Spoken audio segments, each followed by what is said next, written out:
Kids Playground. Hooray! This is the Deron Harris Podcast. Here's your host, Deron Harris. What's good, everybody? Welcome back to the Deron Harris Podcast. Thank you for joining me this week. How you doing? Hopefully everybody had a solid week this week or this past week. I had a pretty good week. It was good. It was not really eventful, but it was a good week nonetheless. I made it to today for another episode of this bullshit. No, I'm kidding. I want to start by checking on everybody's mental health. How is your mental health? I do take another medication now, though. I do have another medication that I'm taking that is helping me to, I guess, focus a little more, focus a little better. I'm starting to focus a little more. For the first week, I really didn't think it was working. I didn't think it was doing anything, but yeah, I'm starting to figure out that it's doing shit. Like yesterday, I got so many things done. I got a lot of things done that otherwise I don't think I would have done. Or I probably would have procrastinated or put off or just lost track of or not managed my time right and got away from it. But yesterday I was able to do, quite a few things. I did all the laundry. I made really nice dinner, and I even made really, really nice dessert too. So I felt accomplished. And today I am starting today off I got about 4 things to do. Today I'm going to do my podcast, which I'm doing right now. Then after this, I'm a DJ, so I'm going to go in the other room and I'm going to try and make a mix.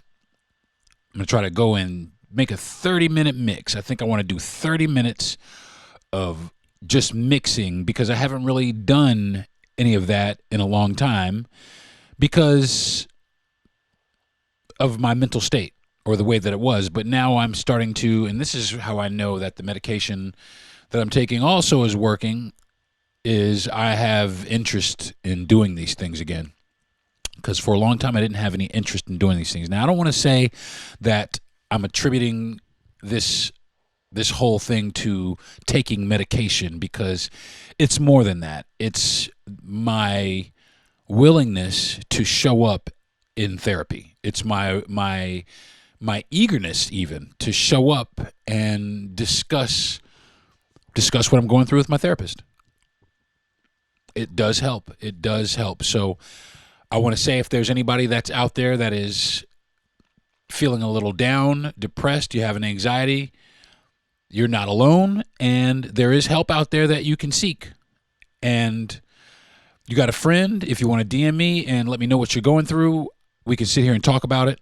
I'll share with you what you should, everything that I'm going through. Because I want you to know that there's somebody out here that actually does care. And it's not just me. There's a lot of people out here that actually care. So today, I want to talk about something that is, it's been on my mind, and I was having a conversation about it with some other parents, and it was whether or not, do we think that the state government, or the governor even, the governor himself, not of just this state, but any state, do you think they should have control over what our kids learn? Or do you think the parents should have control over what their kids learn? Me personally, and this is just me speaking, I want to have the most control over what my kids get to learn in school. Of course, coupled with an acceptable curriculum that's going to benefit my child in the future. I don't want them just going to school and learning what some governor believes that my child should learn. For instance, I'll give you a quick, fast example. I live in the state of Florida. I'm a black person that lives in the state of Florida. I have a black child that lives here in the state of Florida. Now, he's not able to learn about certain aspects of not just American history, but his history as well. Because the governor in this state does not want, or doesn't, how should I put this? He doesn't recognize black history. He doesn't recognize black history as a contribution. Therefore, he deems it not to have any educational content. So he does not feel that it should be taught in any of the schools in Florida. It's crazy that he gets to, in school at least, dictate to my child or anybody else's child what parts of history that they should learn. It's like he picked out the choice parts of history for children to learn. So you can't learn about critical race theory here in the state of Florida. You can't learn about, which is basically history, black history. You can't learn about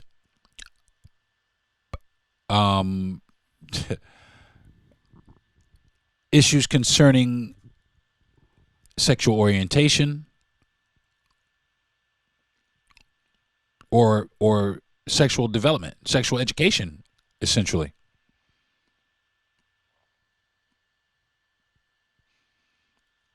My son will probably never learn about Ruby Bridges unless I teach him.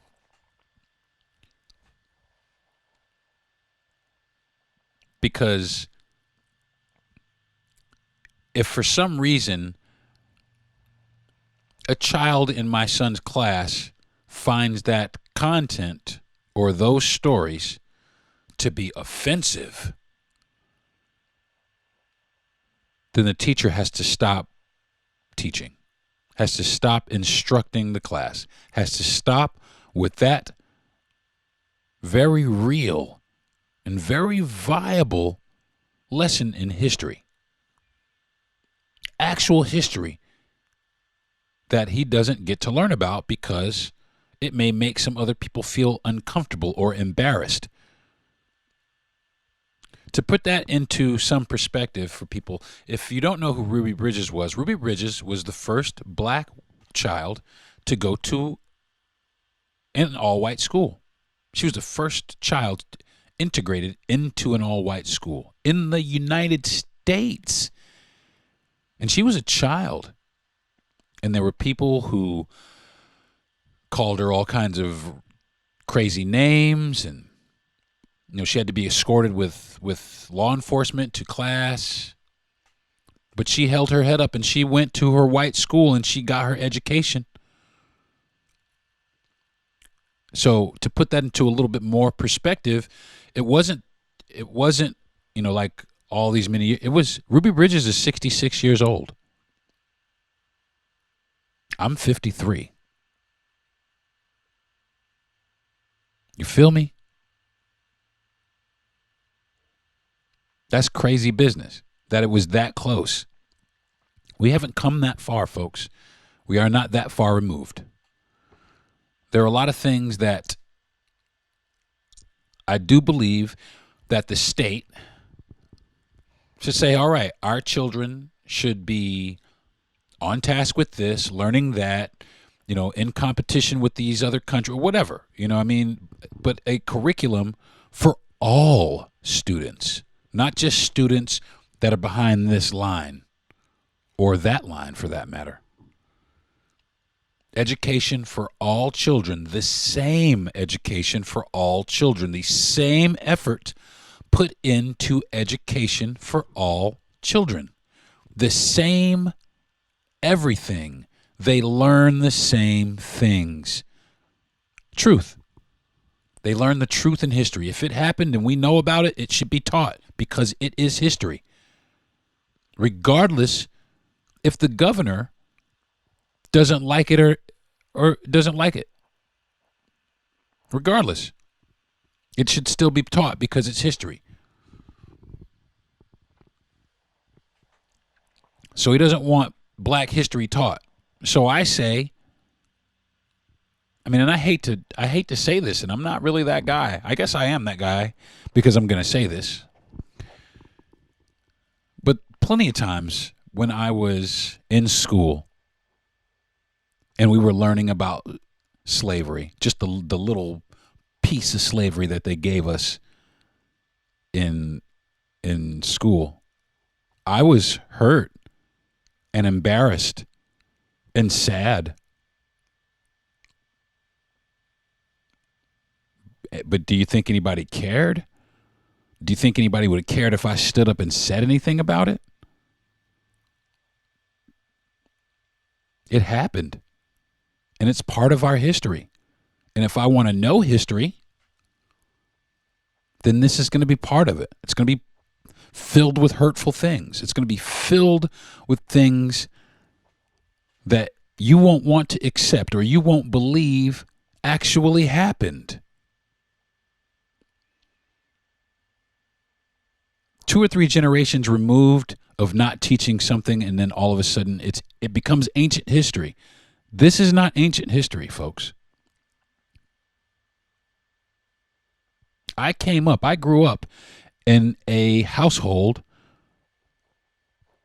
of education. My father is a teacher, or he's retired now, but my father was a teacher of like 6 or 7 subjects. Smart as a whip. I believe he was the first person in my family to go to college, to get his education. And he went and got his education just like everybody else, but he went to FAM. My father went to Florida A&M University, all-black college. So did my brother, my oldest brother went there also. But I've had my sister, I think both went to the University of Florida. Well-integrated school.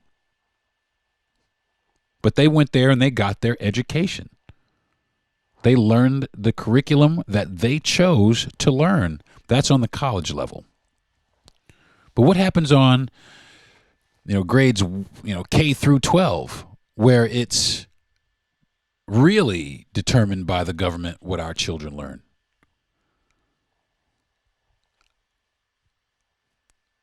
What are they going to offer our children to learn in that place? Is it going to be something that's going to be acceptable to us, the parents? Is it going to be something that we're going to be able to vote on? Because honestly, me personally, I don't think any state governor should govern what my child can learn. No one, no state governor, especially when we have a perfectly healthy and a perfectly normal Board of Education in Washington, D.C.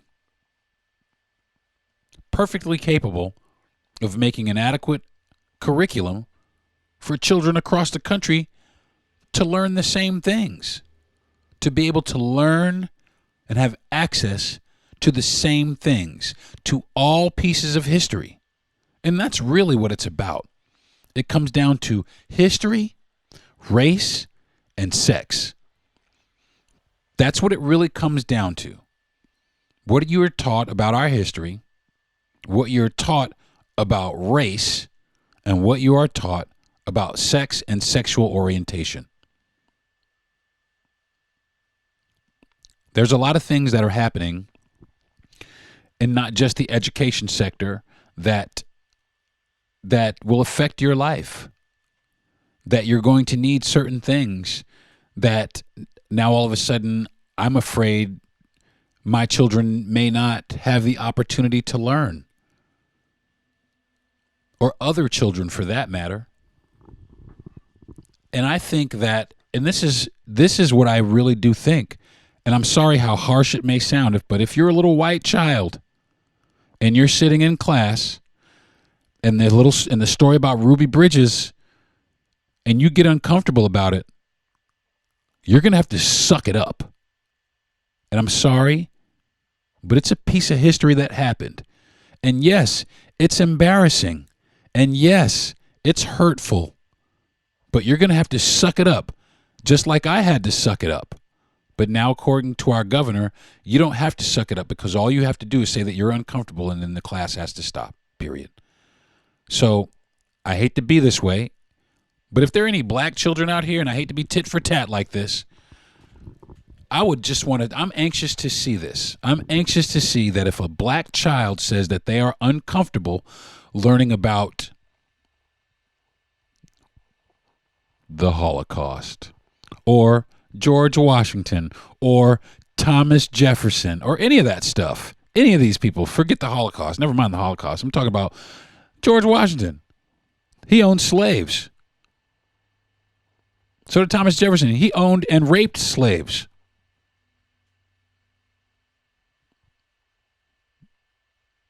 And they don't want that to be told. That's part of history. There's a lot of history that they want to erase. They're trying to erase. Not they, the governor. Period. And I think the thing that I have the most problem with is it wasn't put to anybody. It was a decision that he decided that he was going to make for himself, for my child. So you have taken it upon yourself to decide what my child is to be taught? How dare you? How dare any person, not just the governor. Everybody knows how I feel about the governor of Florida, but not just him, but anybody. How dare you, without consulting me, without saying, hey, now, granted, a lot of people in this state feel like he does. Oh, yeah, we think that's garbage and nonsense, because they're living in a world where people of my ethnic background or racial identity, they're worthless to them. They mean nothing to them. Their thoughts, their feelings, anything dealing with us is unimportant here, and is becoming increasingly more unimportant. We've been grouped together. We've all been grouped together. Black people, the LGBTQ community, liberals. We've all been grouped together by the powers that be in this state and deemed harmful. That this ideology that we all have is harmful. The woke ideology is harmful. Well, that's part of what's happening. He's erasing our history. Our history is what woke is, if you don't understand. Being woke to something is not what he is. It's not in the context, and you could never really stop it. You can't stop somebody from having their eyes open to your bullshit. You really can't. I mean, you can't. So in that, people are going to be forever woke. Okay? Once you are awakened, that's what it is. Once you wake up from this shit is when you start to see. And they want you to stay asleep. They want you to stay uninformed. They want you to stay oblivious, uninterested. As a matter of fact, they want to try and criminalize and demonize everything related to those or this group of people that they have chose to wage their war on. I take it very personally. And one of the reasons I take it personally is because I am very black. And I make no apologies for it. I love being black. I'm always going to be black. And I think if I ever came back in another life, I would still want to be black. Because I love being black. I just do. I just do. I love being a melanated person. Now, I'm not saying that to say that I hate everybody else and other races are inferior to me. I don't feel like that at all. Not at all. I'm just saying I love who I am. And I really do. And I really don't care if anybody loves me or not. But one thing you're not going to do is you're not going to write off who I am as a person, who we are as a people, our contributions that have been made in this country. You're not going to wipe that away. You can't wipe it away. You cannot wipe it away. I look at the railroad tracks, all over the South, and I'm like, man, guess who put those there? You can't wipe that away, not unless you pull up every mile of track down here. You can't wipe it away. You're standing on a piece of history. Every time you stand on some of these railways down here, you're standing on a piece of American history because somebody had to put it there, and those people were slaves. Those people shouldn't be forgotten. They should not be written off into history because one person doesn't feel that it has any educational value. Of course it does. Of course it does. It's how our country was built. And I really hate to even say, and I think I'm going to stop saying our country because it ain't my country. And it's not the people who came from the Caucasus Mountains. It's not your country either. It's the people that were indigenous to here that you're trying to run out of here, which is the Native Americans, which you've all but wiped them out, and the Mexicans who populated lots of California and Texas and Arizona, New Mexico and all that stuff. It was all, and you ran them out of here off of their own property.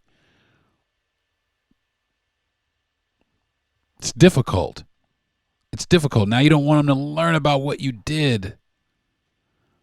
Now you fight to cover it up instead of standing up in your bullshit. So, I don't know, folks. I mean, if y'all feel like it's the governor's job to teach our children, then man, okay.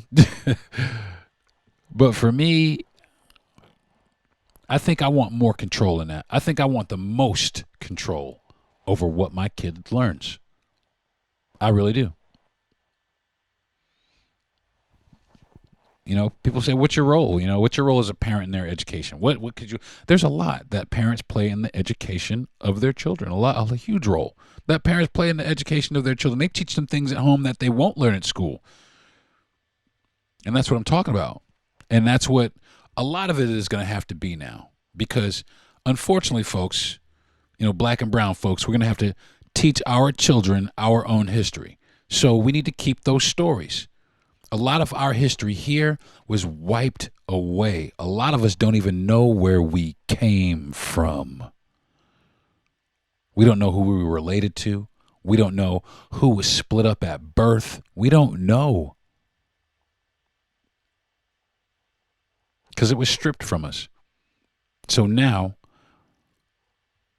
it's our time to document everything about our history and teach our children everything about our history that the schools feels that they shouldn't know. And not only teach it to our children, but to everyone, whether they like it or not.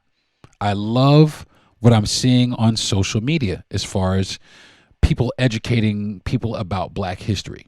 Now, so a lot of people is going to scroll right by it. They'll scroll right on by it and whatever because, they'll see this person and da-da-da-da-da. But what I'm starting to see is a lot of people coming out of the woodwork, black people, white people, people that are of neither ethnic background, neither one, coming out and speaking up against what's going on here. I can't remember if it was one of the Dakotas. I can't remember which one it was. As far as the school board, they voted to cut school lunch. I forgot where it was. I gotta look that up. I forgot where it was, but they voted to cut school lunch so that they could ensure that they had breakfast for themselves. That's crazy. Make that shit make sense. Make it make sense. Because apparently that's our responsibility, is to feed these motherfuckers. They don't care. The bottom line is this, folks. The sooner that we understand and learn that the politicians that run on our behalf, that say that they care about us, rarely do they actually care about us. All they care about is their political furtherment. They're just trying to get further politically. Look at Ron DeSantis. I hate to keep going back to this motherfucker, but I do live in the state. But this guy's about to just abandon his state to run for president. He's just going to abandon the state of Florida to run for president so that he can impose his will, or try to impose his will and his ideology on the people of America.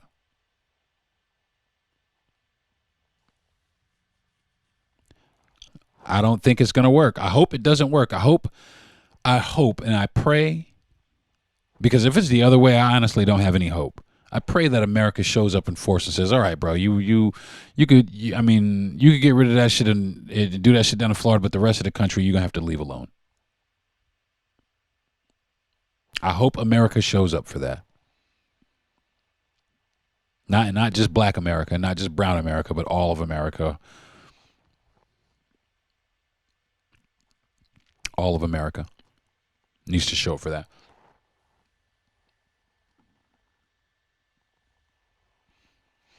There's a lot of things that are being taught also in church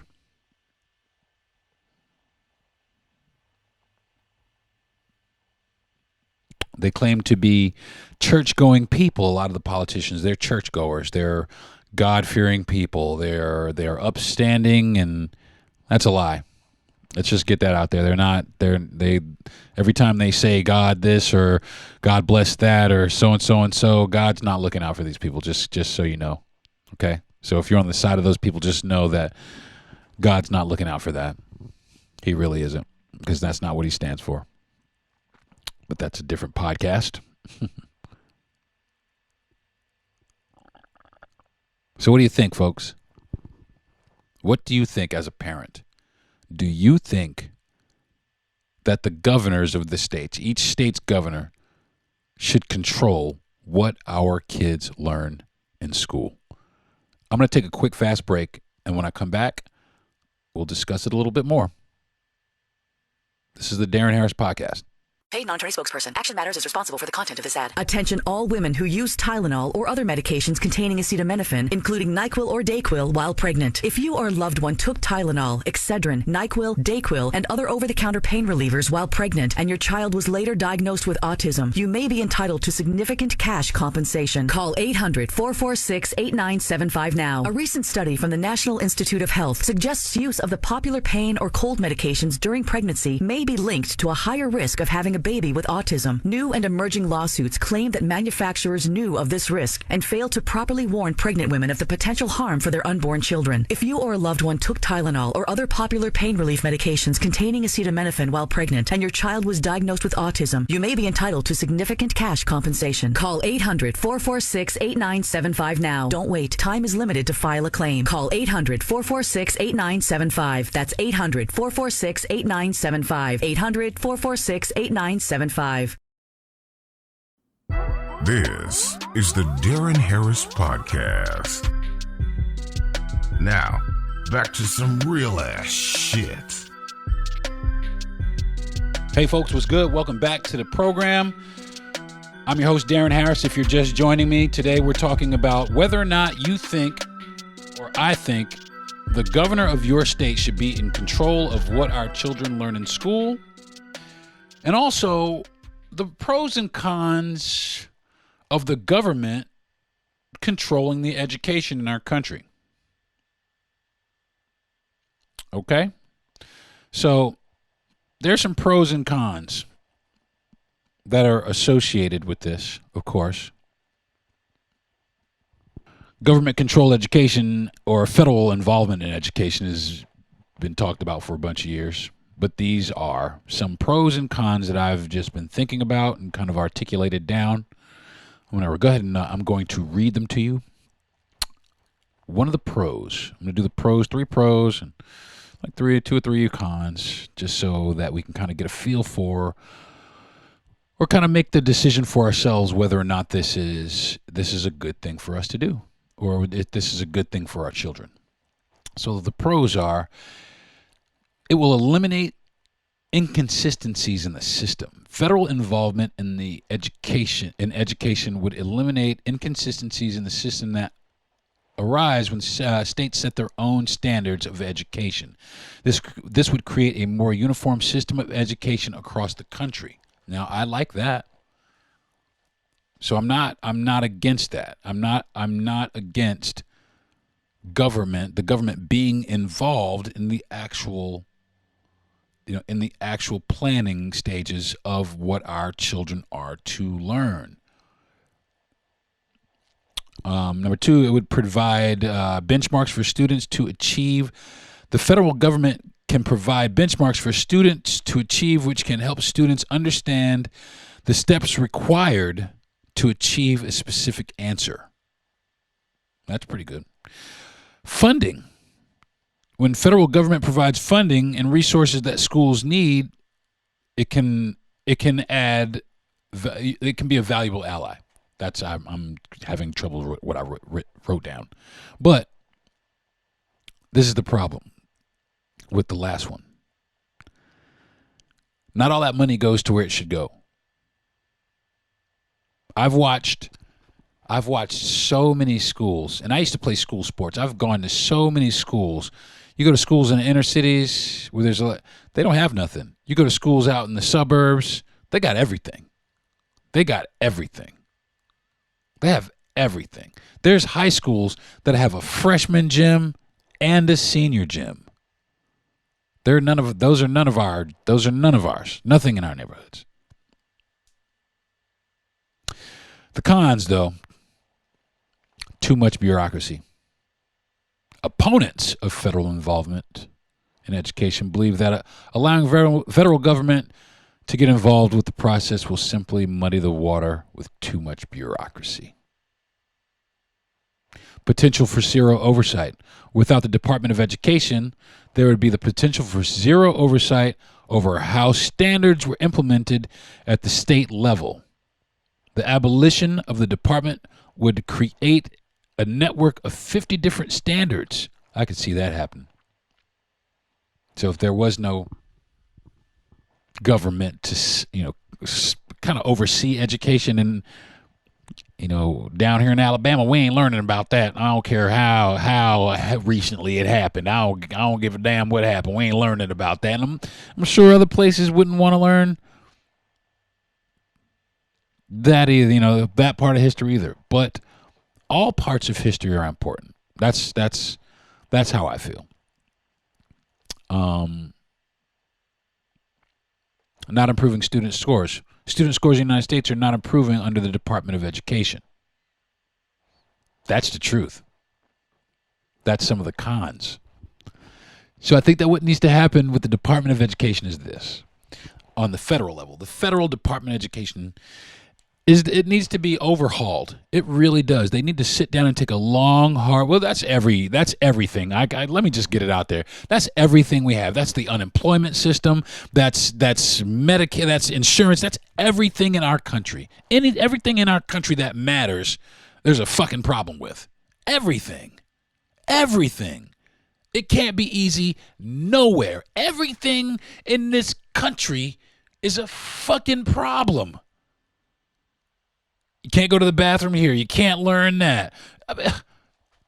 Everything is a problem. You know what I need? What I think really needs? Motherfuckers need to mind their fucking business. Is what I need to. That's what I think needs to happen. My son is going to go to school. We're going to vote on this. It's going to be a mixture of stuff that's standardized that everybody here needs to know what 2 + 2 equals. We all agree on that. And as we get older, everybody needs to know how we got to where we are from where we were. We need to know that. You know what I'm saying? It can't be once upon a time there was these Indians and then there was a bunch of white people. The end. It can't be like that. I'm sorry. It can't be like that. It just can't. And anybody or any system that tries to omit those things should immediately be reviewed and replaced. And that is exactly how I feel about it. And any person that would dare do that without consent, how dare you, man? That's my child. I want my child to know about that. I do. I want my child to learn about Ruby Bridges in school. Okay? How about that? I want my child to learn about Ruby Bridges in school. What I don't want my child to learn about is Christopher motherfucking Columbus. Okay? That's what I don't want. I don't want my child to learn about Amerigo Vespucci. I don't want him to learn about none of that bullshit. It's offensive. Okay? None of that shit. I don't want to learn about Thomas Jefferson. Fuck all of these motherfuckers. Anybody who owned and advocated for slavery, I want my children to know about them. I want them, regardless of how much it hurts, I want my kids to know, because I need my children to know how we persevered through that bullshit. And I need all the white children to know also. I need all the white children to know also, so they can witness, they can understand what we had to go through to be here. Because what's happening now is the hate is so deep at the home level for a lot of things, and that they're learning in their neighborhoods and in their schools how to be little racists from a very young age. On both sides of the coin, though. And the reason why that is because we choose to maintain, literally, the segregation of schools. We really do. We really do. And that's why we don't mix. That's why it's so black and white here, for lack of a better phrase, is because, and really it comes down to we don't go to school together. We don't go to church together. Nothing. I was talking to my wife the other day, and we were talking about it. There's a lot of church here in town. There's church everywhere here. Church, church, church. Every fifth door is another fucking church. It's church everywhere. Everywhere. Everywhere. But if you go into these churches, right? Each church, in this church, it's all black people. In this church, it's all white people. In this church, it's all black people. In that church, it's all white people. And it's like that in this town, and always has been like that in this town. It's always been like that. It's always been segregated going to church. I told my wife, if me and her walked into this church right now, the whole thing would just stop. It would cease to go on. It'd be like, oh my God, what the fuck did you do? You walked in here thinking that you could worship the Lord with us? You know, why would you even think that? Well, maybe because it's the Lord. But that's the thing. It's very segregated. School, church. The only time that we really get together, at least in this town, the only time we really get together in this small town is at the restaurants, when we go out to eat. And that's pretty much it. The fair, the football game, and the weekly Friday night football game. That's it. Other than that, we don't do shit together here. There's no integration here. These people don't hang out with those group of people. Very few people hang out. But here it is very well segregated still. There's a restaurant right next to where I'm at right now. I'm in this building, and 2 doors down, there's a restaurant there. And my wife and I, we went in there to maybe try and get some breakfast one day. And they looked at us like we had 5 heads. And that's the problem. It still perpetuates. It's still perpetuated. And that is why we need to learn about these things in school, because that's what they're really being taught at home. They're being taught how to hate when these things can teach them how not to. That is why this is important. Do you understand, folks? That's why it's important that we learn about Ruby Bridges. That's why it's important that we learn about slavery. Everybody, not just little black children, not just little white children, but little Mexican children, little Indian children, little Asian children. That's what I would like to see. I'd like to see a classroom of all those different faces. I would love to see that. That would warm my heart so much, learning the same things, learning about their own culture as well as the culture of the people that they're surrounded by. That would just warm my heart like you would not believe. where the Latins could learn about the Asians, and the Indians could learn about the blacks, and the blacks could learn about whoever. We could all learn about each other and learn, most importantly, how to respect each other and our space and the struggles that we've all been through. We've all had to struggle. You know, I know white folks, when y'all was up in the Caucasus Mountains getting y'all shit together in the cold, I know it was rough out there in them cold days. Just like for the Africans, it was rough out there in them hot days. Feel me? We all have gone through something. We've all gone through it.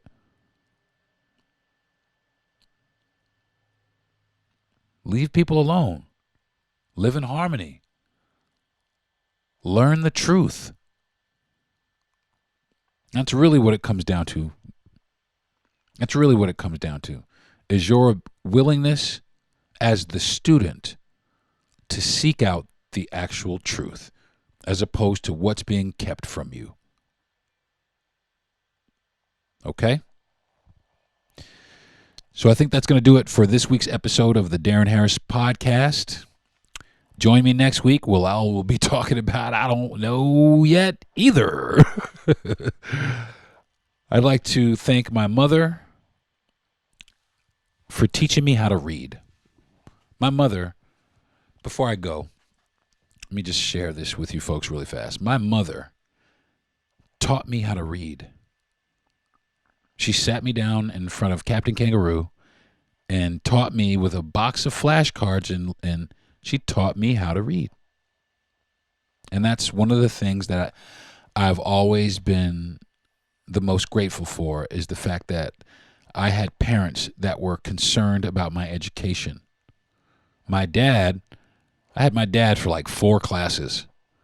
I got in trouble at home for shit I fucked up in school and vice versa.